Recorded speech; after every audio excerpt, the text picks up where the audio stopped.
तो राष्ट्र की बात में आज राजधानी दिल्ली में एक बार फिर जो सियासत गर्म हुई है उसकी बात होगी। कांग्रेस नेता राहुल गांधी की अगुवाई में विपक्षी पार्टियों ने संसद तक आज साइकिल मार्च निकाला। इस मार्च में राहुल गांधी के अलावा कांग्रेस के अधीर रंजन चौधरी मौजूद थे, कार्ति चिदंबरम थे, गौरव गोगोई भी थे और कई कांग्रेस नेता शामिल थे। कांग्रेस के अलावा आरजेडी की तरफ से मनोज झा भी साइकिल चलाते हुए दिखाई दिए। ये देखिए तस्वीरें, राहुल गांधी साइकिल पर और बहुत सारे विपक्ष के नेता भी साइकिल मार्च में साइकिल चलाते हुए विपक्ष की एकजुटता दिखाने की कोशिश की गई। संसद के सामने एक साथ इन सारे नेताओं ने साइकिल पर फोटो भी खिंचवाई, पेट्रोल डीजल की बढ़ती कीमतों का विरोध किया। इससे पहले दिल्ली के कॉन्स्टिट्यूशन क्लब में राहुल गांधी ने 14 विपक्षी दलों के साथ चाय पर चर्चा की। ये तो तस्वीरें हुई साइकिल मार्च की। अब उस चाय पर चर्चा की तस्वीरें भी जरा देख लीजिए। ये देखिए राहुल गांधी की breakfast politics.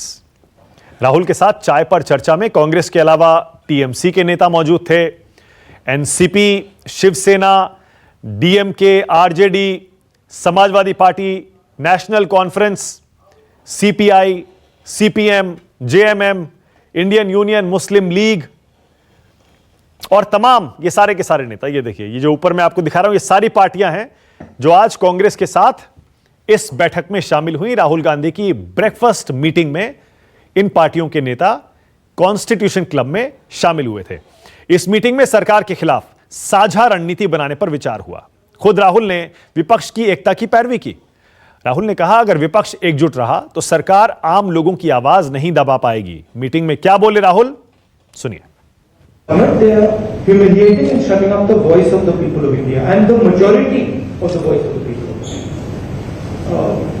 The single most important thing in my view is that we unite this voice. The more this voice unites, the more powerful this voice will become and the more difficult it will become for the BJP to suppress it and the RSS to suppress it. We of course have slightly different perspectives on the world. We come from different states, we come from different ideas. But I think we should develop a foundation of unity. And then within that foundation of unity, we can have a few discussions and few arguments where we disagree with each other. But I think it is important that now we start to come up with the principles of the foundation of this unity. Rahul के साथ चाय पर चर्चा के बाद संसद पहुंचे विपक्षी सांसदों ने पेगासस यानी जासूसी कांड के मुद्दे पर एक बार फिर सरकार को घेरा और सदन में जमकर हंगामा किया। विपक्ष के हंगामे के कारण दोनों सदनों की कार्यवाही कई बार स्थगित करनी पड़ी। विपक्ष के हंगामे पर सरकार की तरफ से कृषि मंत्री नरेंद्र सिंह तोमर ने पलटवार किया। उन्होंने कहा, विपक्ष की स्थिति भी किसान यूनियन जैसी हो गई है। विपक्ष के पास प्रस्ताव कुछ है नहीं, सदन में हंगामा करना ही उनका मकसद है। कृषि मंत्री ने कैसे बोला विपक्ष पर हमला, सुनिए।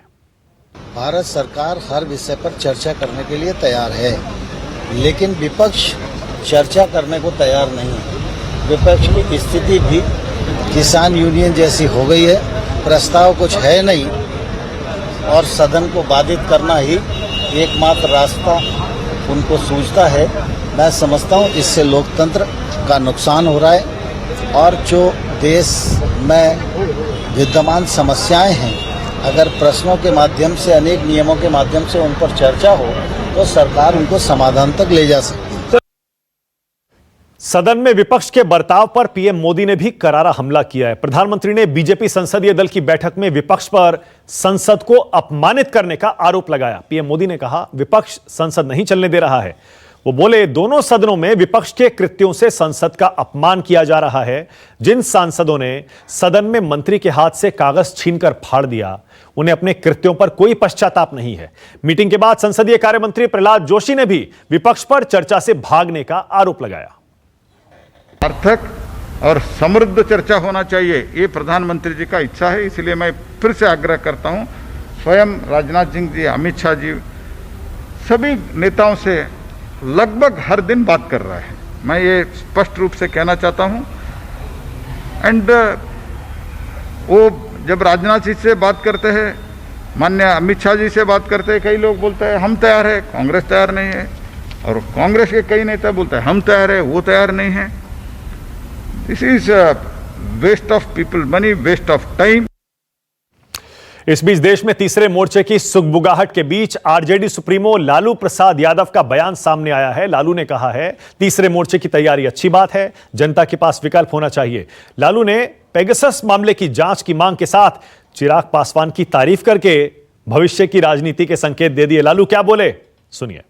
पेगासस जासूसी की बात पे आप क्या कहना चाहेंगे? इसका हो जाना चाहिए, प्रकाशन होना चाहिए कि कौन कौन है, क्या है। थर्ड मोर्चा बनाने की तैयारी हो रही है देश भर में। हो रहा है तो अच्छा हो रहा है ना, तो होना ही नहीं चाहिए, विकल्प होना चाहिए। सर एक अंतिम सवाल ये है सर कि चिराग पासवान राजनीतिक संकट से जूझ रहे, उनके पिता को चिराग पासवान ही लीडर बन गया, चाहे जो भी हेर फेर हुआ, चिराग पासवान ही लीडर है। सारे लोग वहाँ बिहार में सब गुलबंद हो गए। क्या आप चाहेंगे कि तेजस्वी और चिराग एक साथ? हाँ, हम चाहते हैं। विपक्षी एकता की कवायद के बीच आज एक और तस्वीर सामने आई, जिससे साफ हो गया राजनीति में कुछ भी मुमकिन है। आज एनसीपी प्रमुख शरद पवार ने गृह मंत्री अमित शाह से मुलाकात की। कहा गया, चीनी से जुड़ी फेडरेशन पर पवार ने अमित शाह से बात की है। साथ ही महाराष्ट्र के रायगढ़ में आई बाढ़ पर भी चर्चा हुई है। पवार इससे पहले पीएम मोदी से भी कई बार मुलाकात कर चुके हैं। हालांकि पीएम मोदी से मुलाकात को उन्होंने शिष्टाचार की भेंट बताया था। आज अमित शाह की मुलाकात के बाद सियासी सुगबुगाहट एक बार फिर तेज हो गई है। यानी आज दिन भर दिल्ली में सियासी सरगर्मी रही। इसीलिए राष्ट्र की बात में हमारा आज का सवाल,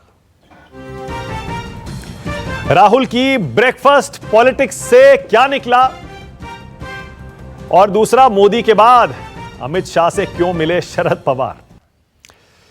और अब राष्ट्र की बात में मेरे साथ जुड़ गए बीजेपी से प्रेम शुक्ला, कांग्रेस की तरफ से गुरदीप सप्पल आ गए हैं, राजीव रंजन जेडीयू से, सतीश गुप्ता आरजेडी से और क्लाइड क्रेस्टो एनसीपी से। पांचों आपकी टीवी स्क्रीन पर बहुत स्वागत। प्रेम शुक्ला, आपसे शुरू कर रहा हूं। रणदीप सुरजेवाला ने बताया 17 पार्टियां एक हो गई हैं। ब्रेकफास्ट पॉलिटिक्स जी, संसद के अंदर आपको घेर रहे हैं, बाहर साइकिल ट्रैक्टर चला रहे हैं, सारी पार्टियां एक हो रही हैं। क्या आपके लिए चिंता का विषय है, प्रेम शुक्ला? देखिए, राहुल गांधी अपने अस्तित्व की तलाश में पिछले 17 वर्षों से व्यस्त हैं। उनको अभी तक अपना अस्तित्व ही समझ में नहीं आया। राहुल गांधी विपक्ष का नेतृत्व कर ले, उनका अभिनंदन है, लेकिन वो कांग्रेस का भी आधिकारिक नेतृत्व स्वीकारने की स्थिति में नहीं है। पिछले 2 वर्षों से स्वयं को वो कांग्रेस का कोई पदाधिकारी मानने को तैयार नहीं है।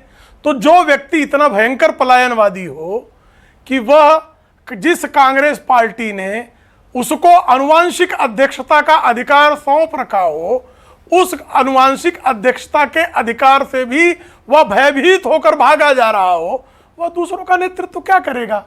इसके यह इसी स्थिति का को बयान करती है कि पूरी तरह से जो लोग अराजकतावाद में विश्वास रखते हैं, जिनको भारत की संवैधानिक संस्थाओं पर पिछले लंबे वर्ष जैसे सत्ता से च्युत हुए तब से उनको किसी भी संवैधानिक, चाहे सर्वोच्च न्यायालय हो तो उसके चीफ जस्टिस रंजन गोगोई के बारे में, शुक्ला, राहुल गांधी पर आप टिप्पणी करने को स्वतंत्र आप हमेशा करते हैं, लेकिन मैं कह रहा हूं 17 पार्टियां जुटी उनकी ब्रेकफास्ट मीटिंग में, 17 पार्टियां, और लालू जी भी आज आ गए। लालू जी भी कह रहे हैं एक विकल्प बन रहा है।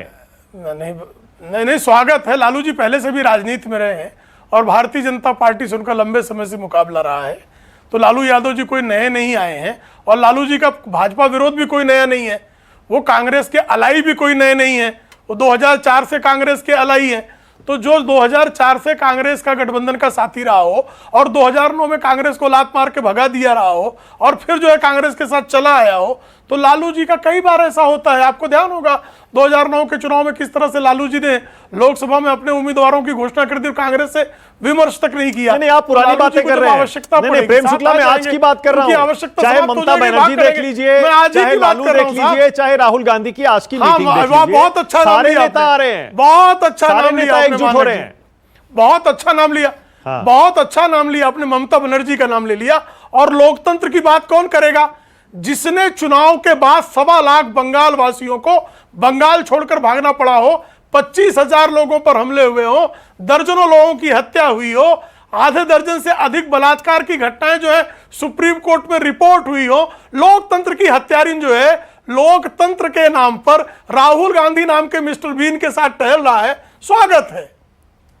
अच्छा बताइए, गुरदीप सप्पल एक कमेंट करिएगा। हालांकि मैंने रणदीप सुरजेवाला से डिटेल में बात की है, लेकिन फिर भी प्रेम शुक्ला कह रहे हैं हमें कोई टेंशन नहीं है, हो जाइए एक, बहुत बार हो चुके हैं आप एक, फिर भी कुछ नहीं बिगाड़ पाए।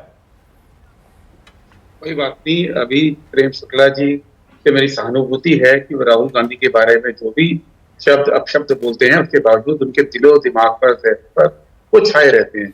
और मैंने कोई अपशब्द नहीं बोला जी, कृपा करके शब्दों को अपशब्द ना समझें। आप नहीं कृपा करके सिर्फ इतना आपको बता, हमने कोई अपशब्द नहीं बोला। देखिए, अगर कोई अपशब्द हो तो कृपया रेखांकित कर दे। नहीं, आपने कहा, आपने इस्तेमाल किया, आपने शब्द इस्तेमाल मैंने कोई अपशब्द नहीं कहा। नहीं कहा, आपने इस्तेमाल नहीं किया, ऐसे नहीं बोलना क्या चाहिए। अपशब्द है मुझे बताइए। नहीं, नहीं बोलना चाहिए। क्या मैं वो शब्द दोहराना नहीं चाहता, आपको क्या नहीं अपशब्द और क्या नहीं बोलना चाहिए? क्या अपशब्द और क्या नहीं बोलना चाहिए? शुक्ला जी ने बड़े बताइए ना मानक जी, क्या आपने मिस्टर बीन कहा ना, मिस्टर बीन का क्या मतलब होता है? मिस्टर बीन बोला, मिस्टर बीन अपशब्द है। बताइए, कमाल। और मौत का सौदागर अलंकार है, सुंदर शब्द पिरोए, गंगू तेली अलंकार है, शब्द पिरोए। आपका स्वागत है, बड़े सुंदर शब्द पिरोए। अब आप शांत इस होइए। शाब्दिक चातुर्य का और शाब्दिक ज्ञान का जो है मैं अभिनंदन करता हूँ। मानक जी, आपको उनको रोकना पड़ेगा अगर डिबेट को अगर आपको सार्थक रूप से चलाना है। हाँ। जब ये बोले मैंने कुछ नहीं बोला। हाँ। मुद्दा ये नहीं है कि राहुल गांधी क्या कर रहे हैं, मुद्दा ये नहीं है कि टोका बीजेपी क्या कह रही शब्द नहीं कहा, आप बोलिए। मुद्दा ये भी नहीं है कि प्रेम शुक्ला जी टीवी पे क्या कहते हैं। मुद्दा ये है कि आज दोपहर में प्रदर्शन के बाद पीएसी की मीटिंग हुई राज्यसभा की, आज दोपहर में 3:15 बजे जो एजेंडा सर्कुलेट हुआ, मेरे पास उसकी कॉपी है। आप चाहें तो मैं आपको व्हाट्सएप कर देता हूं, आप टीवी स्क्रीन पर दिखा दीजिए। इसमें कहीं भी किसी डिबेट की बात नहीं की गई। पिछले हफ्ते के एजेंडा की कॉपी भी है, कहीं किसी डिबेट की बात नहीं की। केवल सरकारी काम की बात सरकार कर रही है, संसद को रबर स्टैंप बनाना चाह रही है सरकारी कामकाज के। ये कहते हैं बहुमत है हमारा। अरे आपके बहुमत है, बिल्कुल सही बात है, लेकिन संसद में विपक्ष की भी भूमिका है और विपक्ष का काम है जनता के मुद्दे उठाना। जनता के मुद्दे क्या है आज? जनता का मुद्दा है राष्ट्रीय सुरक्षा का, पेगासस का। जनता का मुद्दा है महंगाई का। जनता का मुद्दा है किसानों का। आपने आज भी दोपहर में मीटिंग करके आप बाहर जो मर्जी बयानबाजी कीजिए कि हम चर्चा चाहते हैं, लेकिन जो फॉर्मल एजेंडा पे आज बात फिर से हुई, एक शब्द उसका नहीं था कि जहां पे चर्चा आप कराना चाहते हैं। तो अगर संसद को आप इनइफेक्टिव कर देंगे, संसद पे अगर आप कोई बहस नहीं चाहेंगे, तो संसद के बाहर तो प्रेम शुक्ला जल्दी बोलिए, उसके बाद क्लाइड क्रेस्टो, उसके बाद जा रहा हूं आरजेडी के सतीश गुप्ता और राजीव रंजन के पास। इसके पहले मानक जी आपने बात की कि कोई किसी को अगर जो है संसद में अराजकता फैलाने को अगर कोई लोकतंत्र समझता होगा तो कृपा करके लोकतंत्र की अपनी समझ को सुधार ले। संसद में सतत हंगामा करने के अतिरिक्त विपक्ष ने अब तक कोई काम नहीं किया है। आप संसदीय प्रक्रिया का हवाला तो दे रहे हैं, लेकिन कृपा करके बताइए आप कोरोना पर चर्चा करने से क्यों भाग रहे हैं? केवल एक लाइन का जवाब सबसे बड़ी महामारी में क्योंकि आप अपराधी हैं, क्योंकि आपके राज्यों से ही कोरोना जो है सबसे अधिक संक्रमण बढ़ा, सबसे अधिक मौतें हुई, सबसे अधिक लाशें नीचे। आप महामारी पर चर्चा क्यों नहीं करना चाहते? तीसरी वेव जो है अमेरिका और यूरोप में आ चुकी है। भारत में हमारी क्या तैयारियां हैं, क्या तैयारियां होनी चाहिए, उस महामारी पर चर्चा करने से क्यों भाग रहे हैं? हम तो हर विषय पर, जिन विषयों पर संसदीय प्रक्रिया का अनुपालन करते हुए विपक्ष चर्चा करना चाहे, हम हर विषय पर चर्चा करने के लिए तैयार हैं। ओके, ऑलराइट मानक जी, स्लाइड के पास गुडदीप लौट के आऊंगा, गुडदीप लौट के आऊंगा। स्लाइड पहले स्लाइड, उसके बाद आ रहा हूं, लौट के आ रहा हूं। एक राउंड और मिलेगा, अभी टाइम है हमारे पास, आऊंगा, लौट के आ रहा हूं। कौन सी चर्चा आपने मानी? ओके, स्लाइड पहले तो मुझे बताइए, शरद पवार आपके बड़े नेता, सबसे अनुभवी नेताओं में से एक है इंडियन पॉलिटिक्स में, वो सबको इतना हैरान परेशान क्यों रखते हैं? सारे पॉलिटिकल पंडित्स को, सारे मीडिया को, कभी मोदी जी से मिलते हैं, अब शरद पवार से मिल रहे हैं, चल क्या रहा है? मतलब अब अमित शाह से मिल रहे हैं, गृह मंत्री से। मानक जी, आदरणीय मोदी जी तो हमारे देश के प्रधानमंत्री है ना। हाँ, अमित शाह जी जो है कोऑपरेशन मिनिस्टर है, गृह मंत्री है ना। ये बात तो आप नकार नहीं सकते। हाँ। तो अगर मुद्दा कोऑपरेटिव सेक्टर का होगा तो अमित शाह जी से ही मिलेंगे ना, मुझसे तो आके नहीं मिलेंगे, आपसे आके तो नहीं मिलेंगे। तो जो मुद्दा है और मंत्री का वक्त दिया है, वो वक्त पर जाके मिले। इश्यू जो है वो शुगर कोऑपरेटिव इंडस्ट्री के बारे में बात करनी थी, इसलिए उन्होंने वक्त मांगा था। हाँ। आज उनको वक्त मिला और वक्त लेकर अब बातचीत करने गए। हाँ। तो उसमें क्या कौन सी बड़ी बात है? मैं बताता हूं, इसमें बड़ी बात मैं बताता हूं। बड़ी बात दरअसल आजकल ना सब जगह कुछ ना कुछ सियासी हलचल चल रही है, थर्ड फ्रंट बन रहा है, प्रशांत किशोर आते हैं, ममता बनर्जी आती हैं, शरद पवार की चर्चा चलने लगती है, राष्ट्रपति बनेंगे, फिर कॉन्स्टिट्यूशन क्लब में अलग मीटिंग होती है, फिर राहुल गांधी की ब्रेकफास्ट मीटिंग होती है। आजकल चर्चा बहुत चल रही है, बहुत सियासी सरगर्मी है। ऐसे में हर एक बैठक का कोई ना कोई सियासी मायने होता है। मुझे तो मानक जी सियासी मायने तो निकालने दीजिए ना। आपकी टीआरपी बढ़ रही है, सब चैनलों की टीआरपी बढ़ रही है, अच्छी बात है ना। आप भी खुश, सब खुश, टीआरपी तो बढ़ेगी। और कद्दावर नेता, इतने बड़े नेता शरद पवार साहब जो है, अगर कुछ करते हैं, बात करते हैं तो न्यूज तो बनेगी। और जो नेता को, जो व्यक्तिमत्व को आदरणीय प्रधानमंत्री जी खुद गुरु मानते हैं, तो अगर वो कुछ करेंगे तो चर्चा तो होगी, और चर्चा अच्छी होगी, और चर्चा होने पर भी आप भी खुश रहेंगे, सब खुश रहेंगे, टीआरपी भी बढ़ेगी। उसमें नहीं, अच्छा, अच्छी बात है। चर्चा में दो पहलू है ना, दो पहलू है। देखिए, दो पहलू हैं। एक तो ये है कि पहलू नहीं, चार हो सकते हैं पहलू। आप तो जितने पहलू चाहे निकाल सकते हैं ना। मैं इसीलिए तो सोच रहा हूं कि थोड़ा सा, क्योंकि आप एनसीपी वाले, नहीं सुनिए तो सही, मेरी बात तो सुनिए। अरे मेरी बात तो सुनिए, मैं ये कह रहा हूं, देखिए दो पहलू इसलिए हैं। एक तरफ चर्चा ये चलती है कि कहीं ऐसा तो नहीं कि एनसीपी एक बार फिर से पाला बदल के और बीजेपी के साथ चली जाए। एक तरफ थर्ड फ्रंट की बात हो रही है, कहीं दूसरी तरफ वो शरद पवार साहब सबको हैरान ना कर दें। जैसा मैंने मानक जी आपके चैनल पे हमने 2 बार एक बड़े किया है हमने, और मैंने आपको बताया था। देखो, एक ये इसका कारण मैं आपको समझाता हूँ। बीजेपी में ऐसे काफी लोग जो है, जो सत्ता के लालची होते हैं। जहां सत्ता होती है उन्हें वहां भागना है। तो क्या होता है कि वहां उनके जो लोग हैं, उनको बचाकर अपने महकमे में रखने के लिए बीजेपी वाले जो है, ये एक पूरी छोड़ देते हैं, चुटकुले छोड़ते हैं। अरे ये अभी होगा, ये अभी होगा। ऐसा कुछ नहीं होने वाला। पिछले 2 साल से रोज यहाँ फडणवीस जी हो या कोई भी हो, बोल रहे आज सरकार गिरेगी, कल सरकार गिरेगी। कुछ होने वाला नहीं है।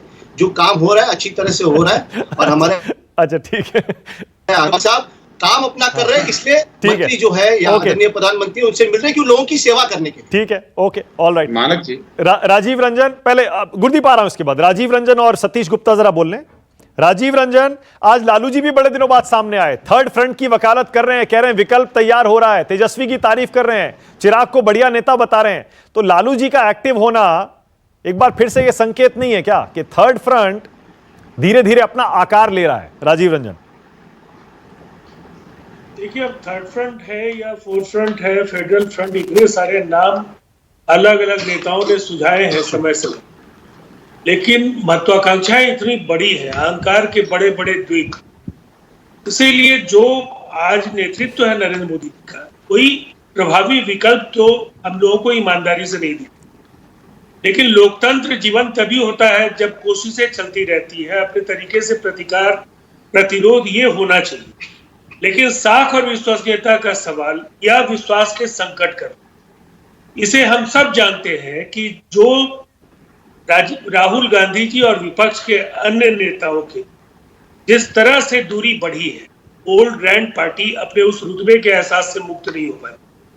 क्षेत्रीय छत्रा आज घास डालने के लिए तैयार इसलिए नहीं है कि अब कांग्रेस की वो स्थिति नहीं है जो कभी हिंदी प्रदेशों में होती।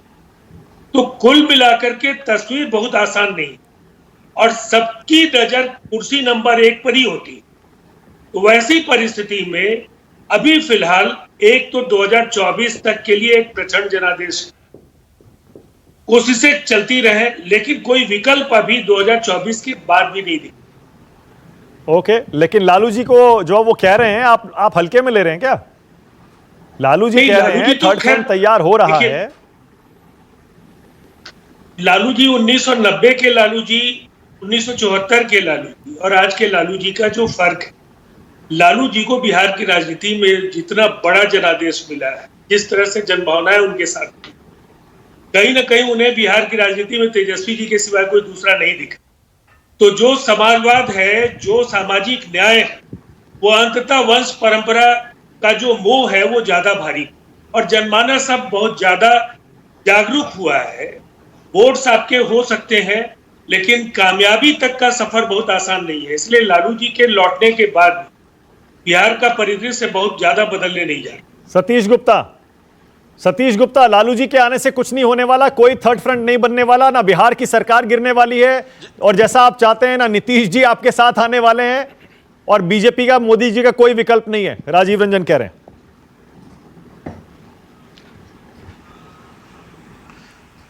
देखिए राजीव रंजन भाई को मैं जवाब दे दूं। हाँ। ये जो कह रहे हैं कि लालू जी 1990, 1974 और 2021 में फर्क है, तो मैं बता दूं कोई फर्क नहीं है। दूसरी बात, लालू जी का कमिटमेंट था, राजीव भाई को याद रखना चाहिए कि आज आप वंशवाद के जो आरोप लगा रहे हैं, 2015 में पूरी बहुमत ज्यादा सदस्य होते हुए उन्होंने एक कमिटमेंट किया कि नीतीश कुमार ही मुख्यमंत्री होंगे और उन्होंने करके दिखाया।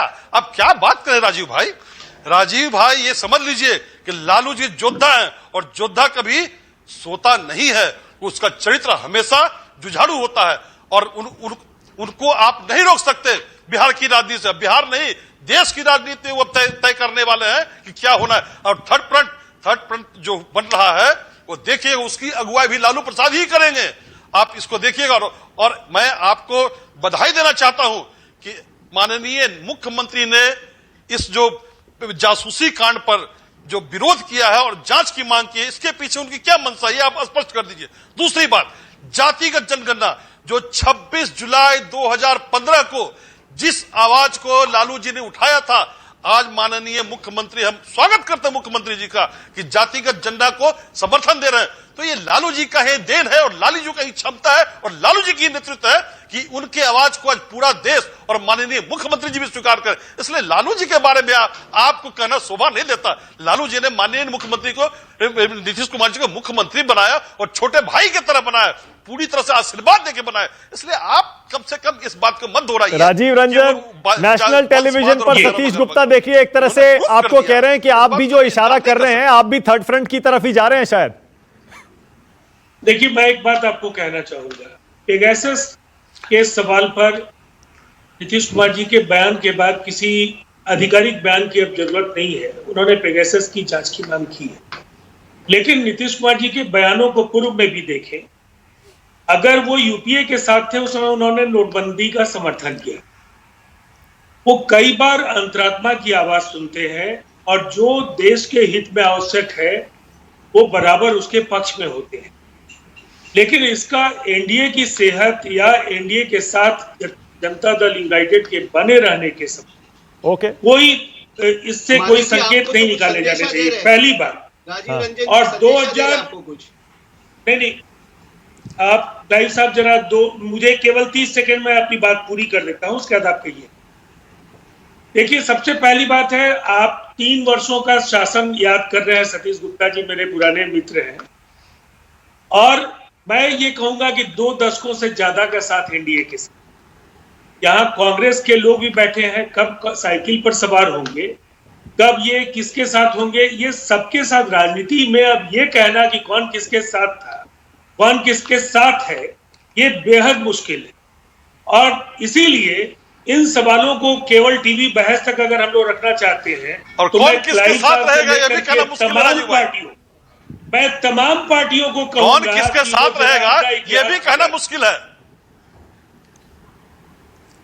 नहीं, मैं भविष्यवक्ता तो नहीं हूं, लेकिन मैं इतना जरूर कहने जा रहा हूं कि बिहार की राजनीति में कोई बहुत बड़ा बदलाव आपको निकट भविष्य में नहीं दिखेगा। आप प्रतिपक्ष में हैं, हम सत्ता में हैं और 2025 में फिर से यही समीकरण आपको दिखे। ओके, गुरदीप सप्पल, गुरदीप बोलिए, बात पूरी करिए अपनी। मानक जी, जो आपका कार्यक्रम चल रहा है वो किसी गॉसिप कॉलम की तरह चल रहा है, जिसके अंदर ये बात हो रही थी कि भविष्य में क्या होगा। सवाल आज का ये है कि आज की तारीख में पूरा विपक्ष 17 पार्टियां एक हफ्ते में तीसरी बार इकट्ठा आके उन्होंने सदन के अंदर और सदन के बाहर विरोध प्रदर्शन किया।